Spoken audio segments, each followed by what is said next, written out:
ব্যবসা বাণিজ্য করার জন্য ওয়ান স্টপ সার্ভিস হবে কিনা।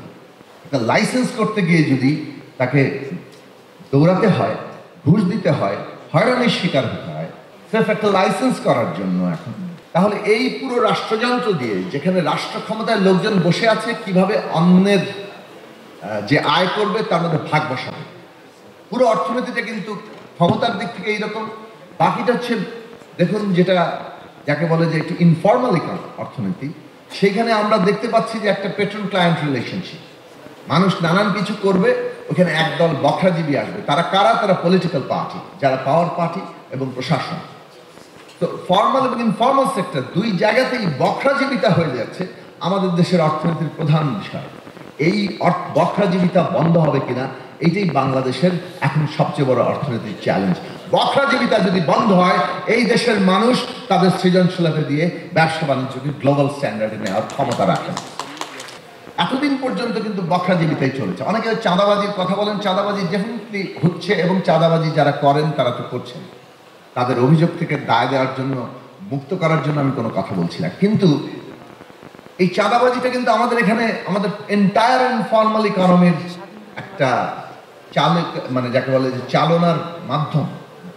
এই টাকার বখরাটা নিয়ে কিন্তু এটা পরিচালিত হয়।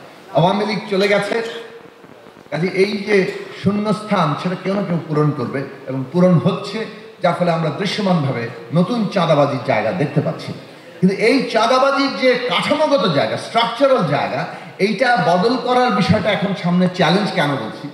আমাদের অর্থনীতি যে বড় জায়গায় যাওয়ার সম্ভাবনা রাখে কিংবা যাওয়াটা আবশ্যকীয় হয়ে উঠেছে, সেই জায়গায় যেতে হলে এই চাঁদাবাজি দিয়ে লোকজনকে ঠান্ডা রাখার যে এতদিনকার পলিটিক্যাল ইকোনমি, পলিটিক্স, এই দুটো আর চলবে না।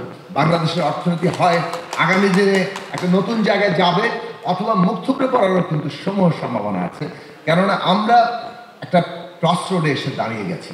ফলে একটা সময় খুব গুরুত্বপূর্ণ প্রশ্ন, একটা দেশের কিংবা একটা জনগোষ্ঠীর জীবনে এমন একটা অর্থনৈতিক সময় আসে যেখানে তাকে নতুন করে টেক অফ করতে হয়, নতুন ব্যবস্থার জন্ম দিতে হয়। না হলে সে যতটা বিকাশের সম্ভাবনা রাখে সেই বিকাশ বন্ধ হয়ে যায়, উল্টো পথ তৈরি হয়, তখন সে কোলাপসের মুখোমুখি হয়ে দাঁড়ায়। পোষ্য অর্থনীতির যুগ শেষ, অন্তত বাংলাদেশের ক্ষেত্রে।